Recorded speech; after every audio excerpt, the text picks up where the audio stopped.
Well, good morning, everybody, and welcome to another edition of the Live from the Heartland Show. This is Michael James. I'm here with Katy Hogan and Tom Clark, and we have a wonderful lineup for you this morning. We're going to have Larry Short come up. He is a guy who put out a blog called Ultra Local Geography, and he'll have you looking at the neighborhood in an entirely different fashion. We're going to have the Sun-Times columnist Mark Brown coming on, and then we are honored to have Randy Crumpton and Regina Taylor, and they're going to talk a little bit about a project they're working on, and that relates to the great poet Langston Hughes. So get ready for an hour of great conversation, music, entertainment, etc. Here we go. So how many of you guys came from across the sea? How many sitting out there had ancestors who came from somewhere else? Oh, everyone. It's like every hand went up in the room almost. It's not a full room, but it's full of sons and daughters and descendants of immigrants. I'm sorry, I had to go with the Emma Lazarus poem today. No need to be sorry, Kate. It was great. We put the words out there on the tables because part of what is going on now every day, isn't it, Tom?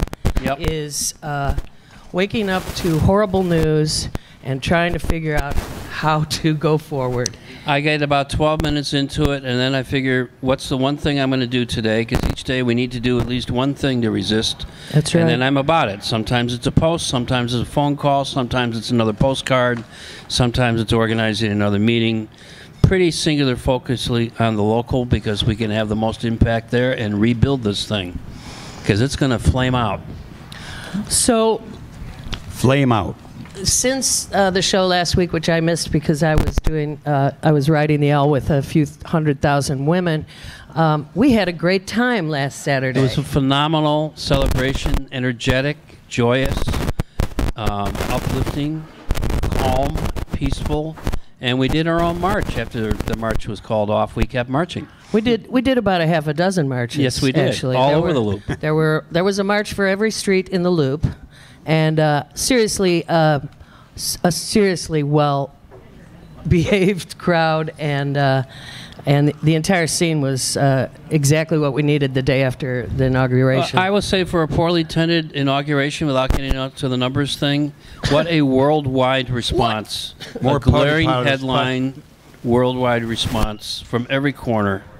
Whether it was 20 people on a boat in Antarctica or 250,000 plus in Chicago, it was just a phenomenal outpouring of people saying yes, I think, more than no.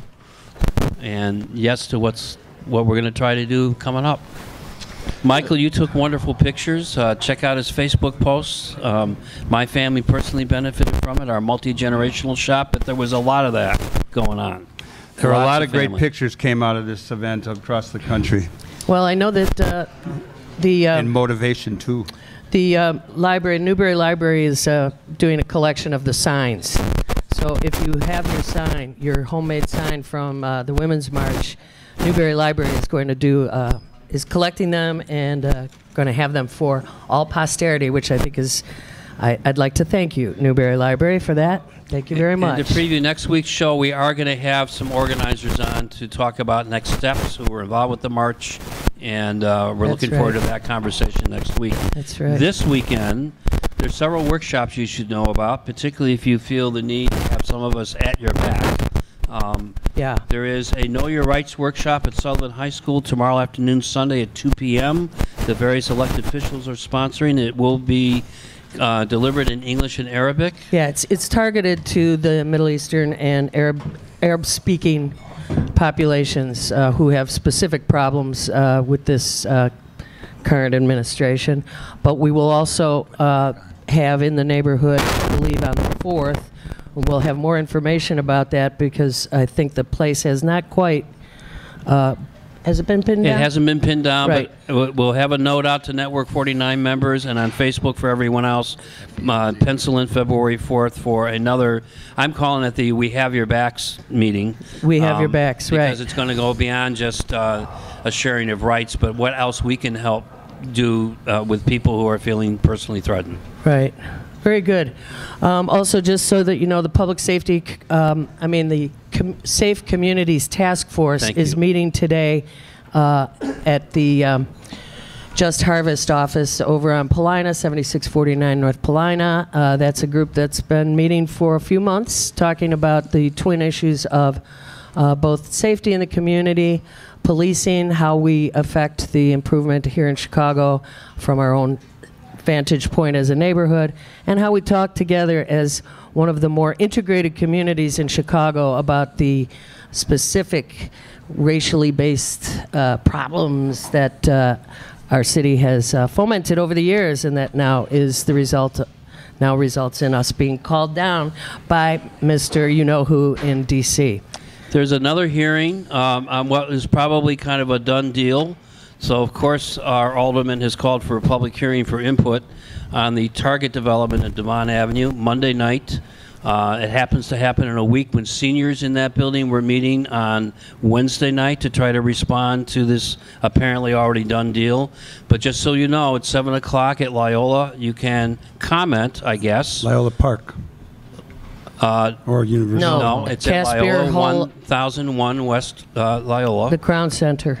And you can find out about it. 7 o'clock on Monday. It's online from the Alderman and other places. I understand there will be some neighborhood housing activists meeting at the site at 6 p.m. Excellent. To make their voices known. Heard. There is also a Violence no. Prevention Advocacy 101 on Monday. It's being put on by Strengthening Chicago's Youth, which is out of Lurie Hospital. It's a really great project. They have a great lineup of trainers. You can find them online pretty easily, either through Lurie or just put in Strengthening Chicago's Youth, SCY. I believe it's in the late afternoon.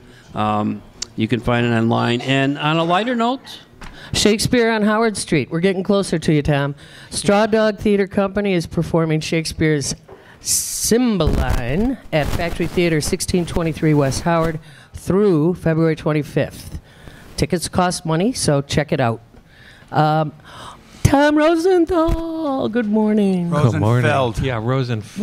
Why am I? Someone misspelled it. Oh, geez, Louise. Anyhow, good morning, Tom. Good morning. Get it?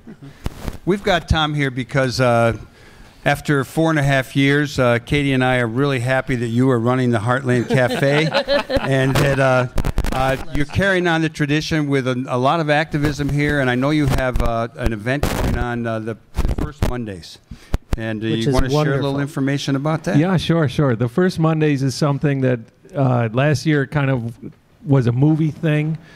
And this year after the election, we kind of morphed it into something that's more active and more local and more organizing. So this next first Monday, which is February 6th, the theme, what we do is we bring in organizations, we have speakers, and then we do something that's more active. So February 6th, the next first Monday, which is the first Monday of February, it's called Protecting Vulnerable Populations. So this is very similar to everything else that we've been talking about here, and we all know why we're talking about it. We're excited. We've got the National Organizing Director from Planned Parenthood coming in to speak, and then representatives from Girl Forward, which is a great local organization, and representative from the Pan-African Association. Terrific. That's a good and is Kathleen gonna be our host? Kathleen Dillon? Kathleen Dillon, political coordinator, Heartland Cafe, will be hosting and moderating. She's also going to do a quick Know Your Rights thing, which is just the theme of the day right now. Indeed. So she'll do a quick Know Your Rights thing. Part of the whole focus of this first Monday is for those of us who might not be in a marginalized population. Maybe you're a white male. Maybe, for example.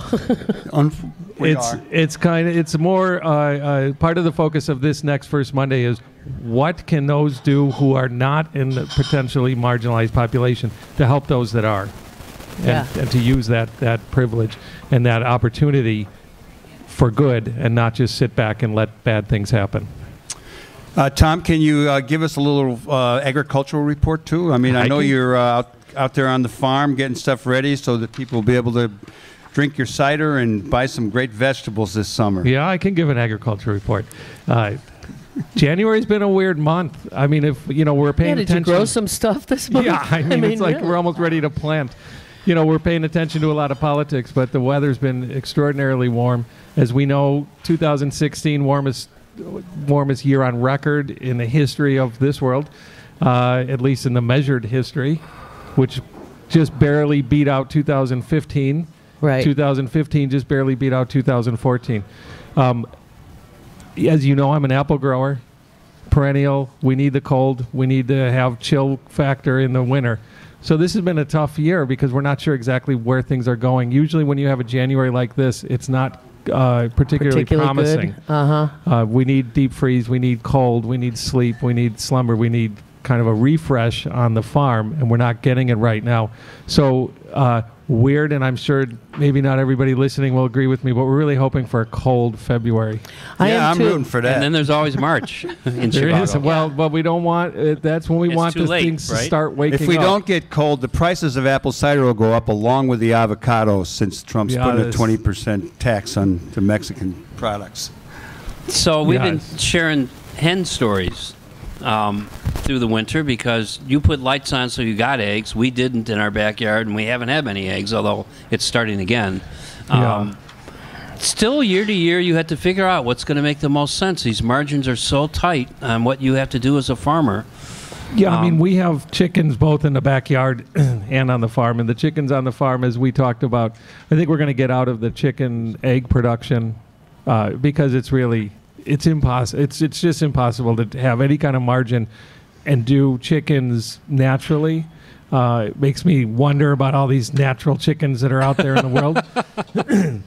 I think chickens are best in the backyard. I think everyone should have 3 to 5 hens in the backyard and get your own eggs. It's a lot easier than most people think, and doable in most municipalities. Well, Tom, thanks for joining us, Tom, for a quick update. And Michael, did you have something else? Tom Rosenfeld, thank All you right. so much for maintaining a safe space, sanctuary restaurant, an excellent food restaurant, and a fun place to be. Okay, thank you, and thank you always for coming back to Heartland. It's great to have Live from the Heartland All right. broadcast here live. We Thank love you. being up Yay. here on the stage. Thank you, Tom.